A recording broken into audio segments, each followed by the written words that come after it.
Goeiedag beste kijkers en luisteraars van Culturo TV. Welkom bij een nieuwe aflevering van Nieuws van de Dag. Vandaag is vrijdag 27 maart 2026. Mijn naam is Ayush Gurdial, uw verslaggever voor vandaag. Laten we alvast ingaan bij de eerste item. Vrouwencoöperatie Wie Uma Fusranang ontvangt machines voor cassave-productie. De agrarische vrouwencoöperatie Wie Uma Fusranang heeft woensdag 25 maart 2026 nieuwe machines ontvangen voor de uitbreiding van haar cassaveverwerkingsbedrijf. De overhandiging vond plaats in het kader van het Japanse Grant Assistance for Grassroots Human Security Projects en viel samen met het 50-jarige jubileum van de diplomatieke betrekkingen tussen Suriname en Japan. President Jennifer Simons sprak tijdens de ceremonie haar waardering uit voor het werk van de coöperatie en benadrukte het belang van versterking van de landbouwsector. Volgens het staatshoofd moet Suriname eerst inzetten op eigen voedselproductie, voordat de focus op export wordt gelegd. Ik ben vandaag trots. De vrouwen van Wie Uma Fusranang maken mij trots, zei Simons. Zij onderstreepte dat de ontwikkeling van de agrarische sector een gezamenlijke verantwoordelijkheid is. DA91 neemt extra beveiligingsmaatregelen na reeks inbraken. Het partijcentrum van Democratisch Alternatief 91 is opnieuw getroffen door diefstal en vernieling. Volgens partijvoorzitter Angelique del Castillo vonden in de afgelopen dagen meerdere inbraken plaats, waarbij aanzienlijke schade is aangericht aan het gebouw en de installaties. De eerste inbraak vond vorige week woensdagavond plaats. Donderdag ontdekte Del Castillo bij aankomst dat de buitenkast van een airco-installatie was verwijderd en zwaar beschadigd. Camerabeelden tonen hoe een onbekende dader het terrein betrad, onderdelen losbrak en meenam. De politie werd direct ingeschakeld en stelde een procesverbaal op. Ook zijn de camerabeelden overgedragen aan de recherche. De schade bleek groter dan aanvankelijk gedacht. Niet alleen de airco aan de voorzijde van het gebouw was getroffen, maar ook een tweede unit aan de achterzijde. Beide installaties werden volledig vernield en deels ontmanteld. Sociaal-Economische Raad moet richting geven aan toekomstig beleid. President Jennifer Simons heeft de Sociaal-Economische Raad geïnstalleerd. De raad moet de regering en de Nationale Assemblée zowel gevraagd als ongevraagd adviseren over sociale-economisch beleid. De installatie vond donderdag 26 maart 2026 plaats op het kabinet van de president en bestaat uit vertegenwoordigers van de overheid, het bedrijfsleven en de vakbeweging. Simons benadrukte het belang van de SER in het licht van internationale ontwikkelingen en sociale rechtvaardigheid. Volgens haar moet Suriname zich niet uitsluitend richten op verwachte inkomsten, maar ook investeren in andere, met name duurzame sectoren. Nieuwe regels moeten begraafplaatsen en procedures verbeteren.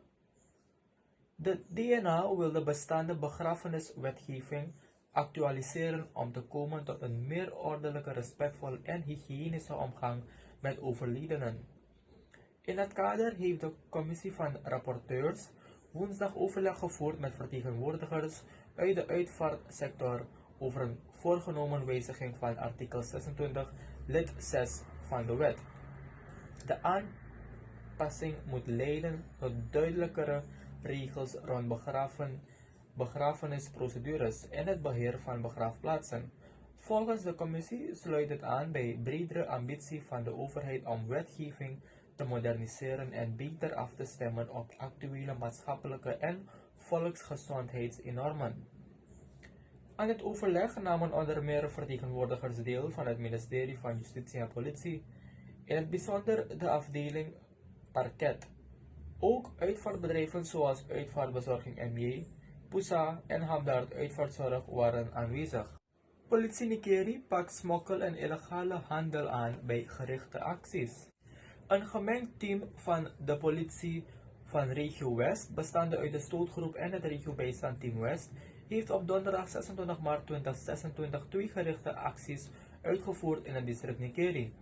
De controles waren gericht op de bestrijding van de grensoverschrijdende criminaliteit en economische delicten.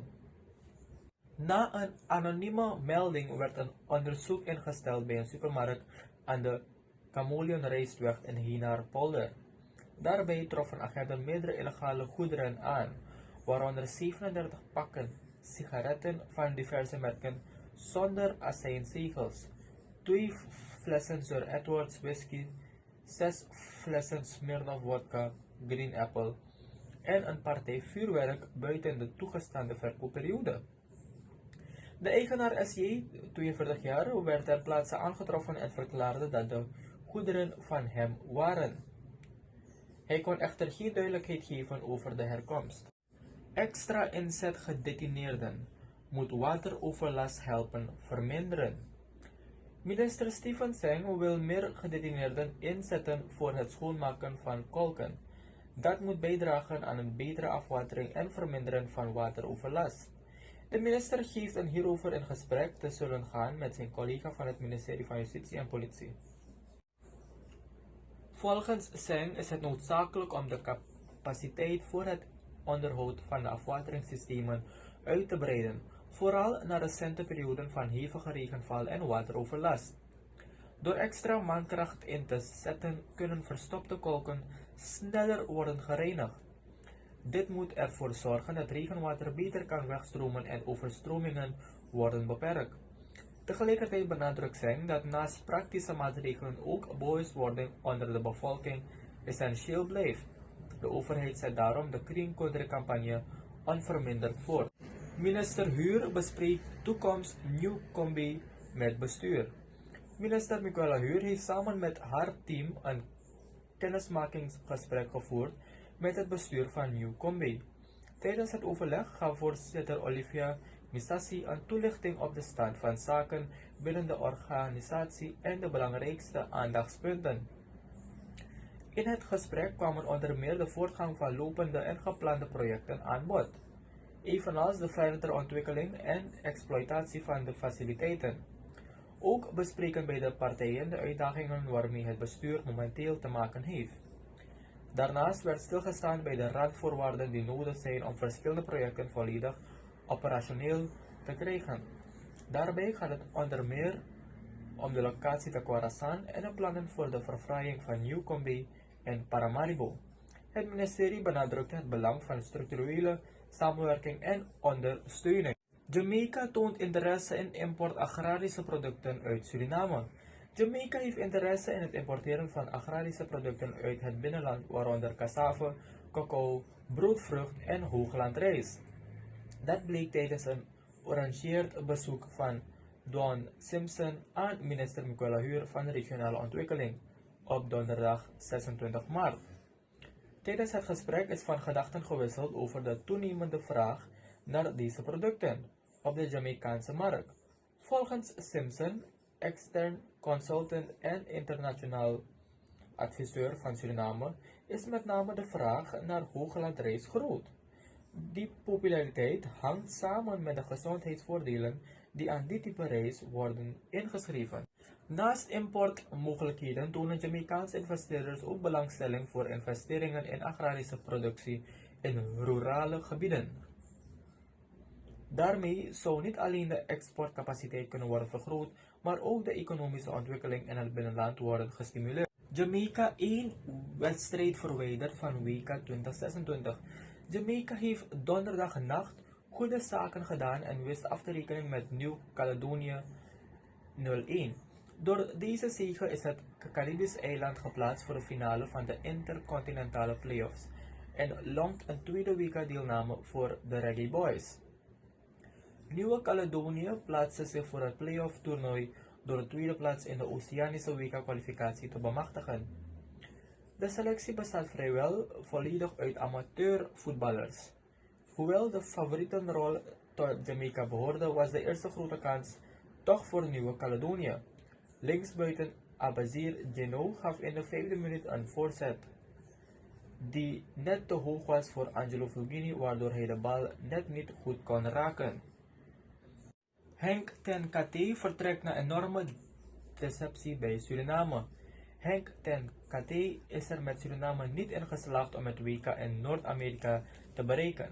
Woensdagavond bleek Bolivia in de playoffs te sterk, waardoor de klus van ten Kate na één wedstrijd al ten einde komt.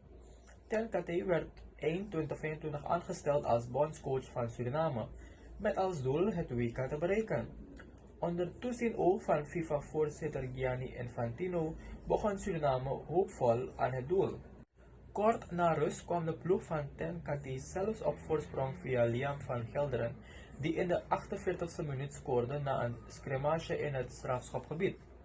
De extreme hitte in Mexico eiste echter zijn tol in de tweede helft, want Bolivia wist de wedstrijd in de laatste 20 minuten volledig om te draaien.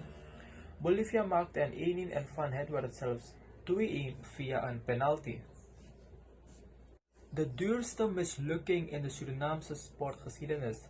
Als we de tijdlijn van het Surinaamse voetbalelftal liefkozen Nacho naast elkaar leggen, zien we een transformatie die verder gaat dan alleen een formatie op een scorebord.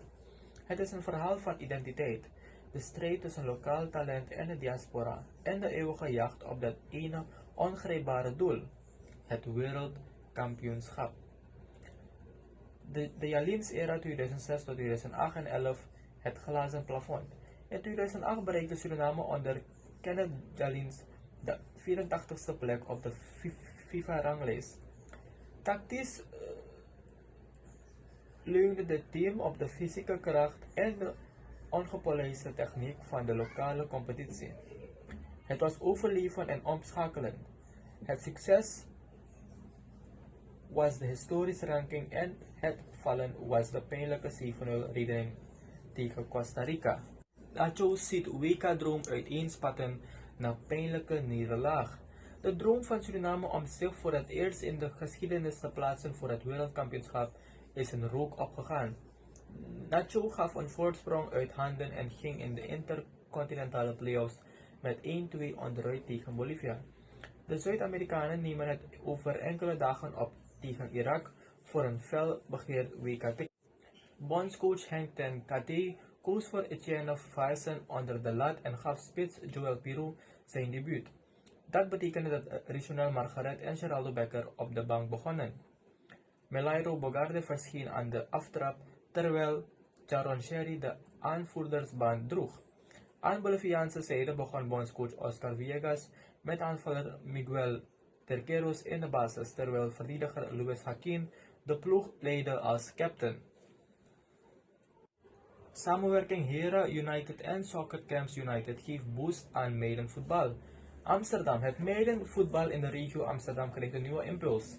Met de oprichting van de Hera United Soccer Schools slaan Hera United en Soccer Camps United de handen in één om jonge speelsters extra ontwikkelkansen te bieden. De samenwerking richt zich op meiden van alle niveaus die via deze soccer schools kennis kunnen maken met de trainingsmethoden van Hera United, de eerste onafhankelijke profvoetbalclub voor vrouwen in Nederland. De eerste activiteiten laten niet lang op zich wachten. In mei worden 2 talentendagen georganiseerd in Amsterdam en Haarlem. Daarnaast staat er in de zomer een uitgebreid soccercamp op het programma. In een latere fase zal het aanbod verder worden uitgebreid. Volgens medeoprichter en algemeen directeur Suzanne van Genen is de samenwerking een belangrijke stap.